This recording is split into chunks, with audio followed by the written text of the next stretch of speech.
Going live.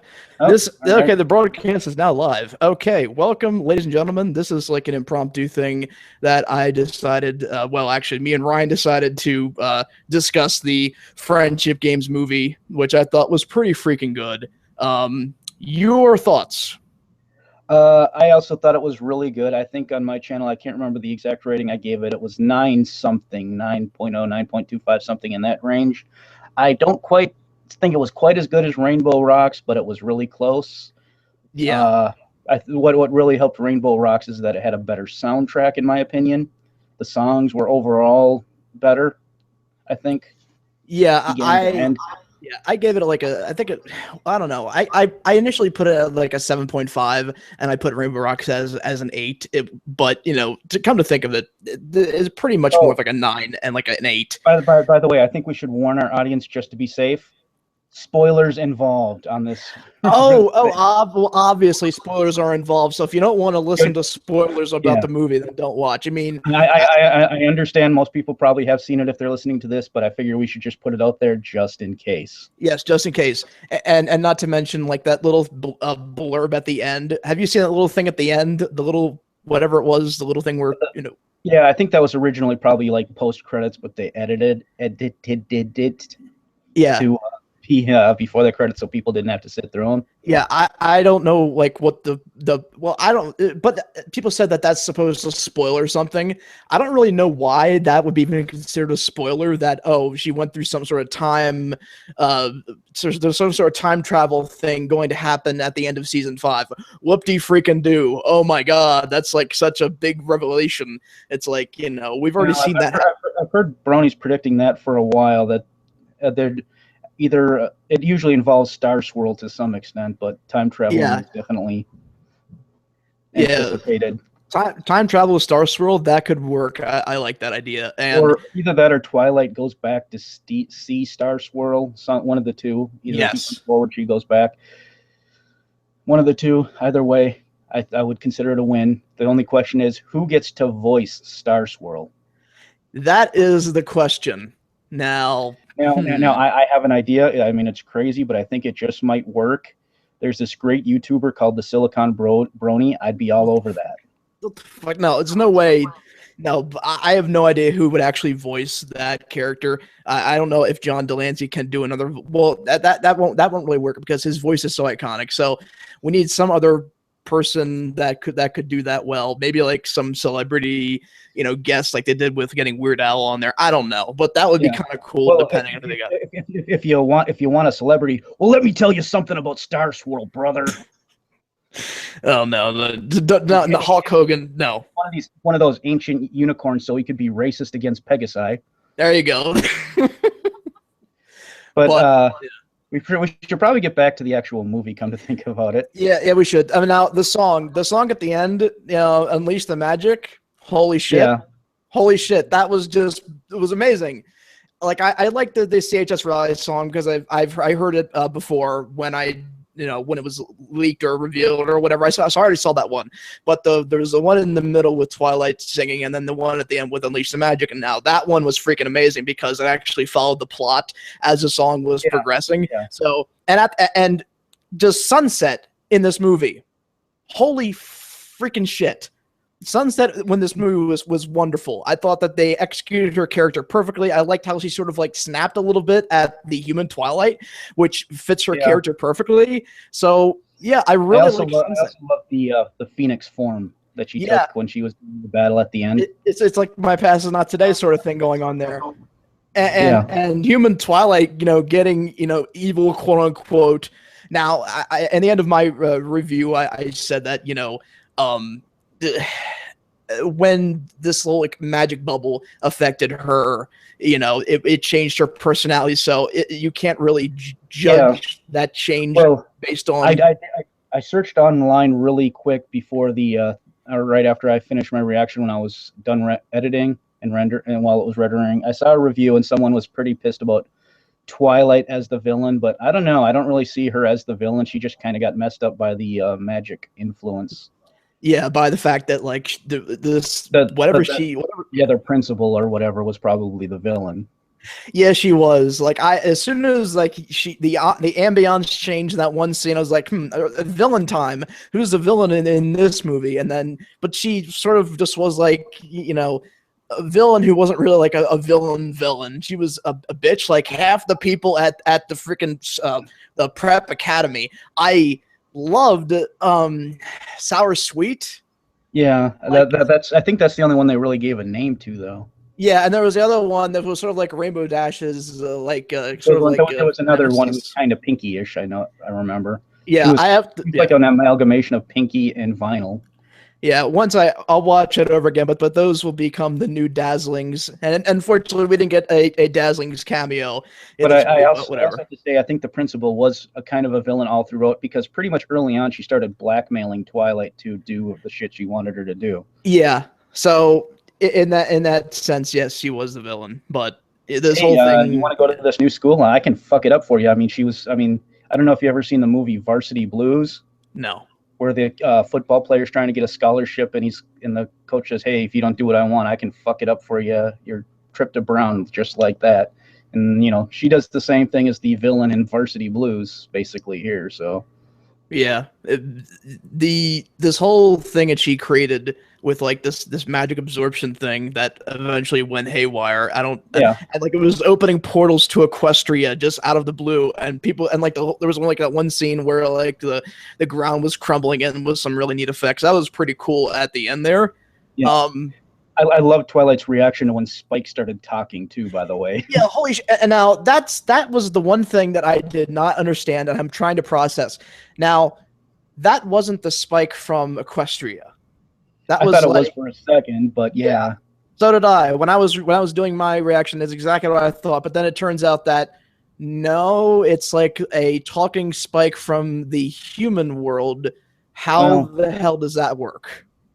so some of the magic has apparently rubbed off on the human version of the main six. I suppose it's possible that it can rub off on the dog version of Spike too. And that was like the whole theme with this movie was, in the last movie, it was about, them playing music together that unleashed the pony power, whatever the hell the new catchphrases that they've decided for.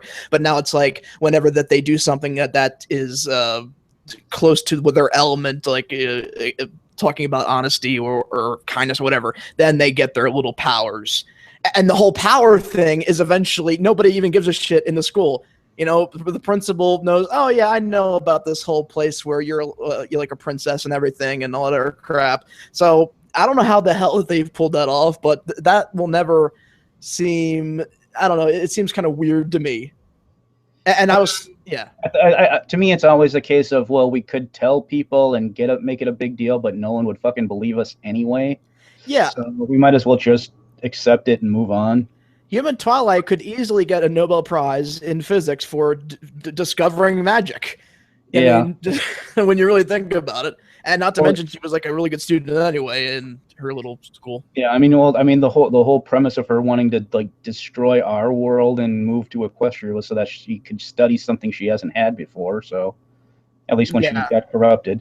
And by the way, I absolutely love the notion at the end where the entire world is saved by Spike's sad face. Exactly. I said the exact same thing. That It was was the exact same absolutely thing. gorgeous. It allowed Twilight, and that's another thing. They finally gave Spike, even though it's a Spike from the human world and it's a dog, it's still Spike to me as a character. So as the character Spike was helped in Twilight, Sunset taking over Twilight with Super Saiyan powers, or whatever the hell was going on at that end scene there, which was incredible. Yeah. But that one look was what changed everything.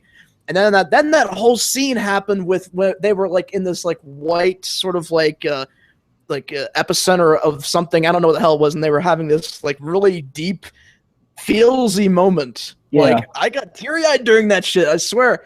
Because during my reaction, I actually started singing the Celestia song from Magical Mystery Cure. Oh god, because it reminded me of that. No, not that. No, when I first saw that, yeah. Well, that was when the shitstorm happened with the first movie and then Twilight getting wings, and then everybody was freaking out because oh no, Twilight will be forever changed as a character, even though she wasn't in pretty much in all of season 4. Well, she actually no, she did change as a character during season 4, but she got better. But she still has her quirky, weird OCD type personality. That's still there. So yeah, we still all had that. So people who bitch about this, no, oh, Twilight has wings, oh, it's so horrible. Just stop it. Things change. As I said before, I'm pretty sure everyone, that's all just people who were, Twilight is not best pony, who got butthurt that she got moved up a step, basically. Yeah, I mean, she was always the main character in the show. Twilight was always the main character in the show, so we knew something like this was bound to happen. And, if this fandom hadn't taken off, that would have been the series finale right there. But no, now we're getting 6 seasons because of this phenomenon. Yeah. So yeah, keep it coming. Let's see what happens. And the thing is, everyone was so sure that they'd put the show focus back on Twilight like they did in season 1, where they'd shoehorn her in, I think, was part of the fear. But at the same time, I mean, season 4, even as sometimes in season 5, I completely forget that she has wings or is a princess. Yeah, she's pretty much the same exact character she was before, except she lives in a new house. It doesn't even enter my brain. The only time it actually, I noticed it was in Make Friends But Keep Discord, that episode where she was flying around a little bit inside in the Canterlot area. That was the only time where I really even noticed it. Other than that, I don't notice it at all, because it's natural to me, because now we have, almost 2 seasons of her with this new thing, with this new role, I should say. So yeah, it doesn't bother me at all. And another thing is, people bitch about the Equestria girls. It's like, no hooves, I don't want to watch this, because it's like, it's not even canon anyway to the show, and they're all human and they're not ponies. It's like, just shut the fuck up. I mean, seriously, just this was a good movie. I was skeptical about Equestria Girls, when it came out. I was skeptical. I was like, oh, this is gonna freaking suck. But then as I watched it, I actually liked it. And it did flow with the show a little bit. So I can't fault it for that. Plus, we got Sunset Shimmer as a character, which was, a fantastic character arc, and how, she has evolved over the course of the 3 movies, Yeah. So I like that. And Flash Sentry. Now, I thought that maybe they would give him some sort of a character during this movie, but they really didn't really do much. But they did keep him from stealing waifus. He was close to Derpy at one point, so as we all are well aware, if any 2 characters are close to each other, that means that they were just friends. No, it's something else. So people are going to ship them. So I guess people are going to ship Flash Sentry and Derpy now for some reason. Well, but I noticed there was a scene where he was standing with Lyra and Bon Bon. Maybe they'll do some cuckold stuff now. Just saying. This is just saying stuff. Yeah, well, we know what for this fandom is capable of, so whatever. But yeah, anywho, mind if I ask you a question about the movie now? Oh yeah, now that we, by the way, we segue like crazy, so sorry about that. Anyway, go ahead. And our segues suck, so yes, they do. They're horrible. It's just something popped into my head that I brought up in mine. I was going to ask you the question. Do you have a single favorite character moment in the movie? If you want to think about it, I can tell you mine. Yeah, yeah, you go. When Twilight was doing the archery stuff, and everyone was ragging on her, and everyone on her own team was talking about how shitty she was, and Applejack was watching her. Yeah. And she couldn't take it anymore and decided to help the opponent just because she couldn't stand to see someone berated like that. Yes. I thought that was one of the strongest character moments in the not just in the movie, in the show, period. Yeah, I really loved that moment. I did too. It would probably be one of the sunset moments when she was like when she snapped at Twilight, the human Twilight, a little bit, and then she realized that she snapped at her, and then they had like this little amends thing at the end. It probably is going to be that last part where like they're in this like Matrix White type, Celestia's Ballad type area thing at the end. That was probably be my favorite, but the archery thing was also pretty damn good, I have to admit. you know, but as far as songs, obviously for me, it's going to be Unleash the Magic. Okay. Yeah. I have a hard time picking one. I really liked Rainbow Dash's fight song towards the beginning, the rally song. Yeah, I the thought rally that song, was yeah. just nice and uplifting and friendly. Yeah, and obviously I've heard that one before because it was released prior to the movie, so I've already heard that. But yeah, I like that too. And she obviously can sing, but like the whole Twilight one and then the Sunset thing, that was also good. I still do not understand for the life of me why they don't put My Past Is Not Today in the movie. It shouldn't be. It's too good to be a short. It needs to be in the movie. It's just that freaking good of a song. That could have been in this movie if it was a little bit longer, if they wanted to do that route. But I would have loved to have that song in this movie. Yeah. But whatever. And we didn't get any ponies coming to Earth, quote unquote, in the human world until the very end, with a little bit of a clip at the end, which was kind of an interesting way to do this movie. It was more like Sunset realized, and instead of asking the pony princess Twilight for help, she actually solved the problem herself and took control of what was going on. And I really liked that. Yeah. That was a very good moment too. Yeah. But anyway, I don't know if you have anything else to say about this. This was like a little 15-minute rant about the movie, and obviously we'll upload this to both of our channels once it's actually done. I don't know if anybody's actually been watching this, but whatever. But we'll have that all settled. Anything else you want to add? There was something, but I can't. Oh, for me, I'm going to ask one more question just to see if you got it. The most feelsy moment of the episode for you. For me, I'm just going to I just want to do this. The scene at the end where human Cadence was talking to Twilight and getting her to, and they were discussing going to the Canterlot High. For some reason, I actually teared up a little at that, just because Cadence was somehow even sweeter and kinder and nicer than even the Equestria version. I don't know if you felt that way at all, but Yeah, I don't know. Well, I mean, in the second, in the first, yeah, the second. What did you think about the appearance of human Cadence and Shining Armor? Shining Armor didn't really have that much screen time at all, I saw someone kind of complaining about his appearance and the way he looked, though, because I didn't even recognize it until they said his name. Yeah, and also Cadence, her hair was like so freaking long in that design. I don't know why, but whatever. It was really noticeable for me. I was like, oh, that hair is really long. But yeah, I thought they were okay. And I really liked all of the little side character villains that, especially Sour Sweet. That's going to be like the new Sonata for everybody, I'm assuming, as far as like the little character villains.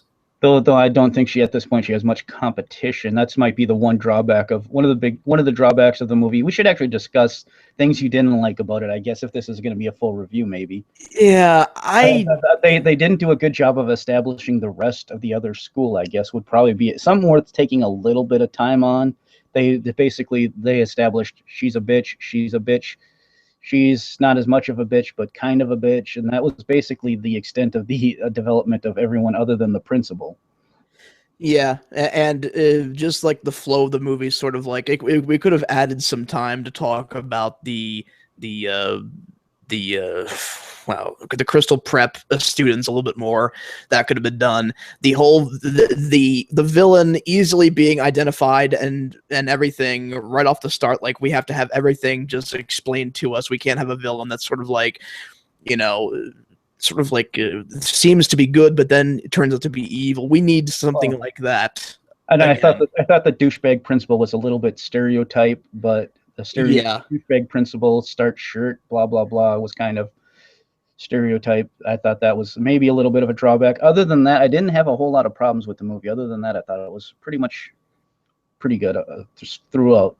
Yeah, I really don't have that many other problems with it. And it was the reason why it was so good was because Sunset Shimmer. I mean, she just stole that entire movie pretty much. So that's Yeah.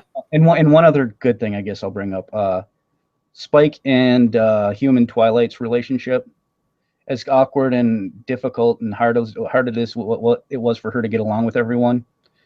Her and Spike were just beautiful together throughout the movie. Yeah, I really like that too. Definitely. Well, anyway, I gotta upload this 2.5 gigabyte file, which will be fantastic. It'll take forever, but who knows? Eventually, that'll be done. And as we've already said, you know, spoilers, etc. So we know people are gonna maybe ask about it. Thankfully, nobody's actually viewing this, so I can, you know, keep it offline, and so we can both share it together. But anyway, we'll handle that. But anyway, good movie. I liked it a lot, and thanks for coming in and talking and All shit. right. Yeah, I'm Ryan Rex. He's Silicon Bronies. You know, like, share, comment, subscribe. Go to each other's channels and yeah, subscribe. yeah, do all that bullshit. Do whatever and comment, and you know, everything that helps us grow, because Yeah, we're awesome. And if you do it, you at least get a share of our awesomeness. That's the deal we're making to you. Very classy. Very classy. All right. Well, anyway, with that being said, thanks for stopping by, and you know, vice versa whenever you upload it to your channel. So anyway, see you later.